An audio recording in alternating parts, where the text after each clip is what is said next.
everybody. It is Wednesday, oh my gosh, what is it? The 21st, 2021, July. Yeah, hump day. Yep. Okay, we've got a couple things that I've come across, and one, we will talk about one of the topics we'll talk about on Saturday just for a little bit. But the first one we're going to talk about comes from, link in the description below. I'm trying to fit, yeah. Sorry about that. I'm trying to Technical difficulty. Well, it feels like I'm far away, and when I talk like this, it's just fine. Yeah. But yeah, that's better. Okay, so the first article comes from Polygon. Link will be in the descriptions. So there's a Netflix show first called The Toys That Made Us, and I actually been wanting to get that on DVD. But what it does is it goes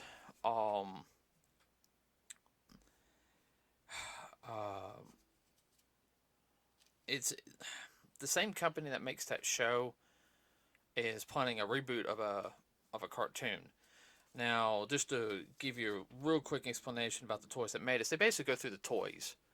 You know, like especially like the '80s toys and everything, because you know how many '80s toys are that inspired people. Hey, I might want to go into robotics, or I might want to go into science. You know, military. You know, depending on the show, or just stuff like that. Yeah, you're talking about toys that influenced. Mm-hmm. Yeah. All right. So there was a cartoon that came out in 1986. Everybody, it was helped produced by Rake and Bass, which produced two other series. One called Tiger Sharks, which never hit off any big.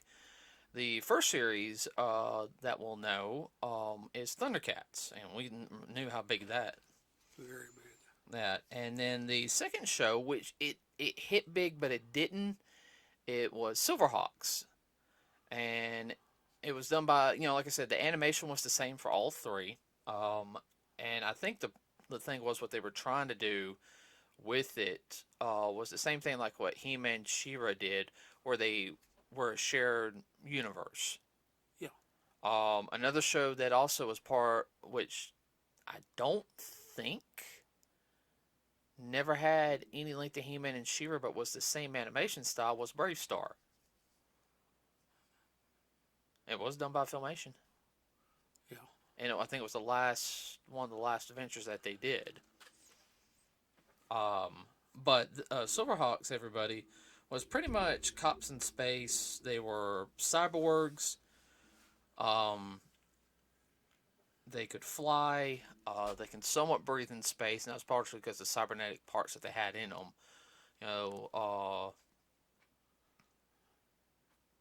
What? Yeah, no, I remember the show.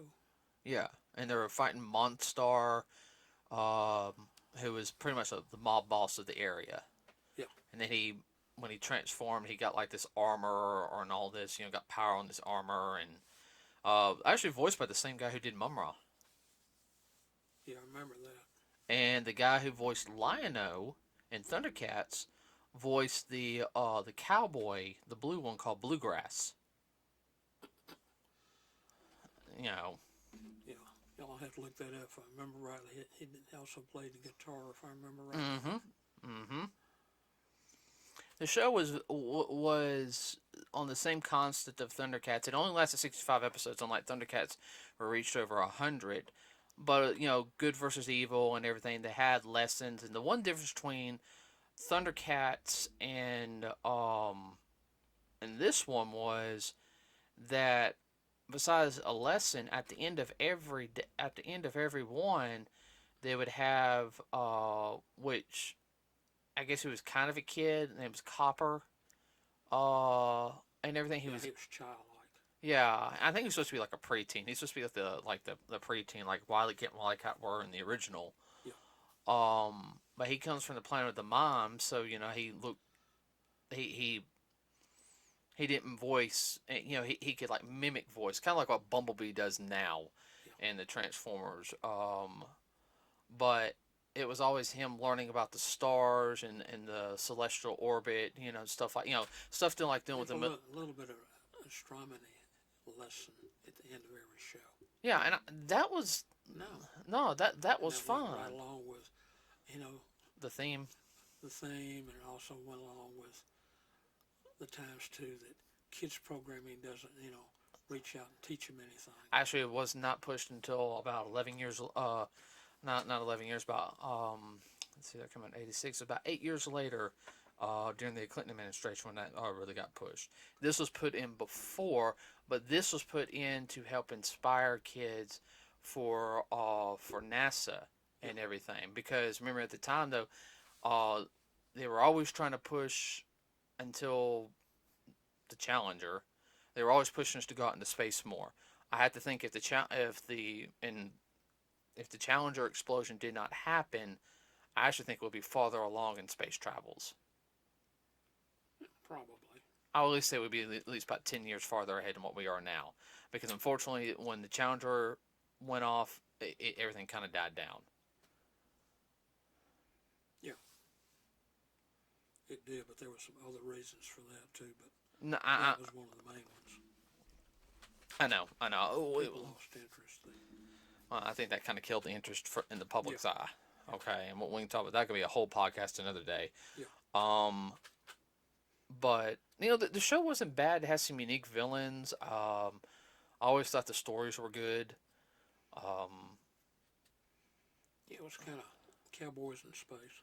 Yeah, I mean, they were pretty much. I think they were called. Even though their group was called SilverHawks, I think they were pretty much marshals. That's what I always kind of gathered. They were always kind of like. Yeah, they were space marshals. Right. Also reminds me of another series. Do you remember, real quick on top of my head, do you remember, I think the Adventures of the Galaxy Rangers? Not Power Rangers, but they were like, Vaguely. Texas Space Rangers, pretty much Yeah. what they were. Vaguely remember that. That wasn't a bad show either.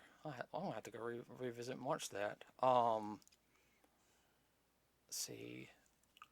But I remember it was Quicksilver was the leader, and of course he was silver. Then you had the twins. Steel. God, what was the brother's name? He was kind of the big guy. I can't remember the name. Steel something, and then hold on. Where's my phone? I'm gonna look it up real quick. I remember it had a catchy song. Oh yeah, no, the song was good. Yeah, SilverHawks. I remember little kids kind of humming it along.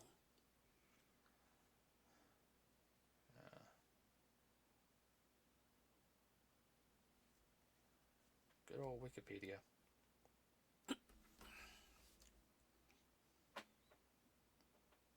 Oh yeah, I forgot about Commander Stargazer. He was like the cop with, I guess you'd call him the first gen of them, because he didn't have the wings or anything. He was just, he was kind of biotic and everything. You can tell he was pretty much a old-fashioned cop. Old school.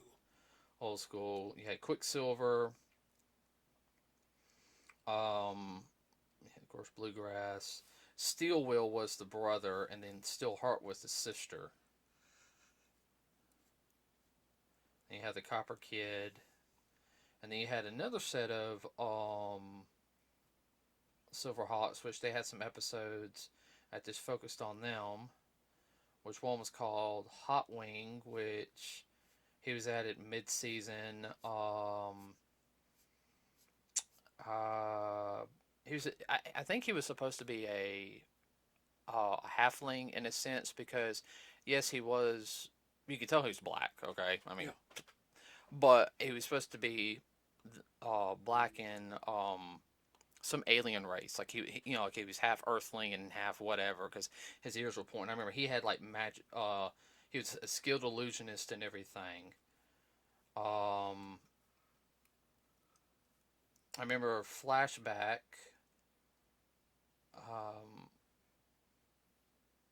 He was from the future. He was like green, and his wings were definitely different. I don't remember him. Yeah, there was Moonstriker, which he kind of propelled himself. He had like a turbine, like a cyclone thing that basically made like a propeller, like Yeah. a vortex under him. He had Condor, was one of the older ones. Um, he pretty much he was, I guess we would say he was pretty much kind of um like the commander. He was like first gen Yeah. group. He was one of the older ones. But yeah, supposedly they're making a new one. Let me go back to the other one real quick. Is it going to be a reboot or is that unknown? I don't know if it's going to be I think it is going to be a reboot.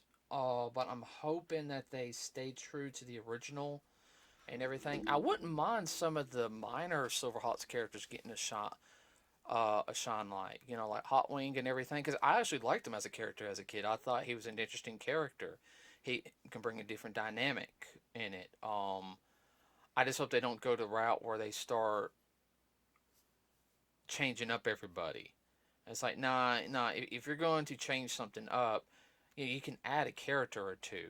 Like you can have, I mean, Like you bring a new character yeah, into it, but yeah, if you're going to start changing around, they need to call it something else besides Silverhawks. or do another group of Yeah. Silverhawks. It like Quicksilver is like the main team or the team of this section of the galaxy, and this other group they handle. Or even do it 25 or 30 years down the road from Yeah, the original. yeah. Well, I think that's where I was talking about the green one. He was supposed to be from the far future. Yeah. Because he in that one I think all the Silverhawks were dead, and he was sent to the past to stop it from happening.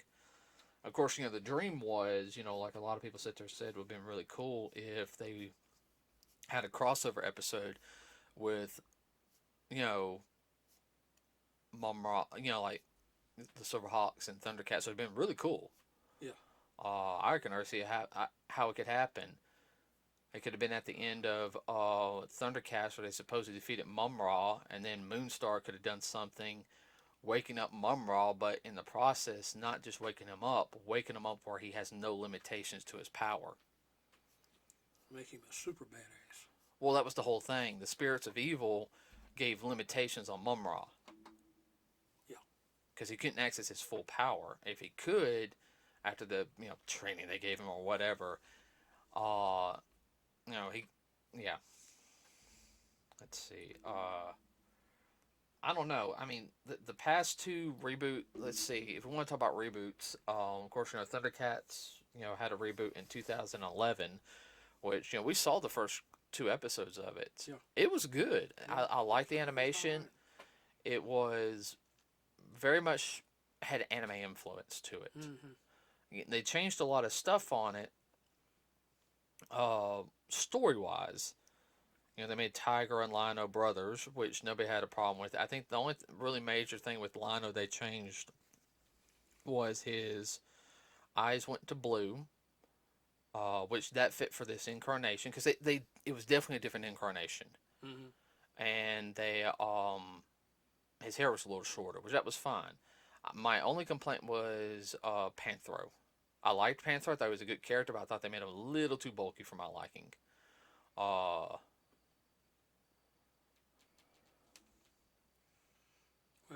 there again, it's just their interpretation. Oh, I know. Oh, I know. But I mean, overall, the show was good. Yeah. I hated it only lasted 24 episodes. Oh yeah, I didn't Mum-Ra, and I can't blame the guy who voiced Mum-Ra. He did a good job. He just did not have the same feel as the original. I thought he was good, but he just didn't have that. He didn't have that creep factor. Nuh-uh. I think originally voiced he had that creep. Oh yeah. Now I think if the series went on, I think he would have gotten better and better. Yeah. It's like one of those things, I mean, the guy who they picked Mum-Ra in the original, there'll be no comparison to him. I mean, Hell, I always be in favor of be Mama. yeah, he will. Yeah, oh yeah. So, and then of course the second reboot of Thundercats, which was Thundercats Roar. Oh, which makes me want to puke just thinking about it. That really crappy little chibi one. I even watched an episode. Oh my, ooh, that makes Teen Titans Go look good. I mean, I just, Wow. oh yeah, oh It wasn't done by Rankin Bass either, was it? no, I don't think Rankin Bass does anything anymore. Unless they got bought out. We can talk about that one day. So, well, looking forward to that. Get more information. Anybody, if you got any information on that, please let me know. I mean, that's one of the cartoons I grew up on. It's right up there with Thundercats with me. I would love to know if they're doing anything else. I would actually like to do a Quicksilver cosplay one day. Yeah, but the question is, well, if you did that, only people your age and older would know who it was. Yeah, I know. I'm trying to get Marcus to do Hot Wing. Of course, he never watched SilverHawks, though. He doesn't have a clue. He didn't like it. He said, I don't like that one. Well, people who are not familiar, they recognize the name Rankin Bass. They should. They did a lot of Stop motion. Yes. stop motion and Christmas stuff back in the mid 60s to the early 70s. It comes on seasonal. Case in point, Frosty the Snowman. Yeah. Okay. So this was definitely outside the box for them when they did the Thundercats and whatnot. Yeah. Hold on. No, I didn't want that. I'll get that later. Okay, also next year, supposedly, of course, I don't know how good it's going to be, and I'll explain about that here in a minute, is G.I. Joe is supposed to be getting a new cartoon series. Now, G.I. Joe has a couple of cartoon series. They have the original cartoon series. You have the sequel Deke series. You had a small CGI cartoon movie series that they had, which was not bad for the time. You had the Sigma 6 anime, which it wasn't bad. It was a limited animation anime, but it was not bad. And then you had Resolution, which only lasted one season. That came out after the first movie came out.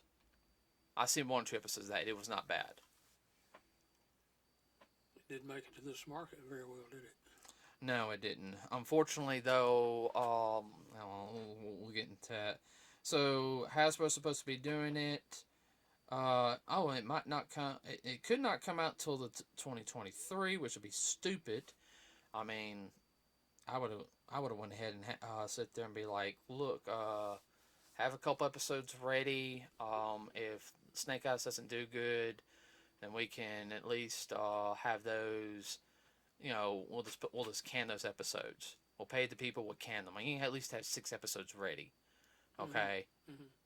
It'll cost you $500,000. You'll probably make it up with the Snake Eyes budget to make up that $500,000 and everything, or in toy sales. And it's like, Snake Eyes did good. Okay, we got these 6 episodes made. Let's make 7 more, and everything. Well, that's your marketing coming in. I know. But no, I agree with you on that. But well, I mean, I'm hoping it does good. I personally am it's talking about the Snake Eyes movie, everybody. G.I. Joe is a really good series. It has a good positive message. Doing the right thing, fighting evil. I know there's been some controversy here lately. Now, let's just talk about the Snake Eyes movie real quick. They're trying to, they changed Snake Eyes a little bit. He's now, I had nothing against the actor, okay? If I have a gripe against anybody and everything, it's what they changed originally, okay? I am a purist on stuff like that. I'm not going to bash on the actor. He has a job to do, okay? He's going to do it. But I'm hoping I'm having to treat it as an alternate universe because that's just me. It ain't canon enough. No, no, I'm gonna do that anime. It ain't canon enough. But I'll bite my tongue and I'll watch it, and I might like it, might not. I still have a gripe about that, but that's just me. So I don't know if it's going to continue with Snake Eyes and everything, but I'm hoping after some of the stuff that's come out, what Hasbro is doing, and now they have a complaint about one of the villains from GI Joe, which I'm going to explain a little bit real quick. If you, first off, if anyone doesn't know, Cobra Commander is the leader of Cobra, the criminal organization who wants to rule the world. Okay. Uh, He a thug. yeah, no, he really is a thug, and we gotta hurry this up also because the battery is dying. They want him to get rid of the hood. No more hood Cobra Commander because it offends people. Cobra Commander's a bad guy. He's not supposed to make people feel good. They going woke. Yeah.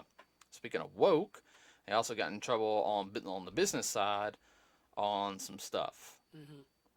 And everybody, you can look that up. You can actually get some interviews on that. Like the business side, they've gotten in trouble. There's a guy who's on a 3-month leave now, or something. Hasbro they're having to do some backup now on some stuff. Backstroking. Oh yeah, because that it ain't looking good. Speaking of which, we will have a review of GI Joe on Saturday, everybody. Now, we will keep spoilers down to a minimum. We'll say, if it's worth going to go see or not. Um, like I said, if we have a spoiler or something, we'll say spoiler warning just because, if you don't know what's going on. And it's mostly just going to pertain to the difference between this Snake Eyes and the original Snake Eyes. Or the methodology, how he was created. So, I'm hoping it's good. Well, I think it's going to be good. It might not be canon enough for you, but I think the movie overall will be better than two popcorns. Okay, well, here's something also that I do know is that the only, of course, Storm Shadow's in it, okay, and Snake Eyes. Scarlet's in it, which we know, and Baroness. Those are the only four. Everyone else is not related. They will mention Cobra. I don't know if they're going to mention G.I. Joe or not. See, that's the whole thing is I'm hoping that they mention something that he was in the military. And if they don't, I'm going to be upset. Okay? Because that was part of his big storyline. But like I said, we'll find out and everything. So that's a wait and see. That's a wait and see. So real quick, everybody, please like and subscribe to us here at NerdsWithACause. It really does help us out. We have a Facebook page, and we will be back on Saturday for our intake on the G.I. Joe Snake Eyes movie. Anything you want to add real quick, Dad? No, the battery's about to die. Okay. All right, everybody, have a wonderful rest of your day. We will see you on Saturday. We are out.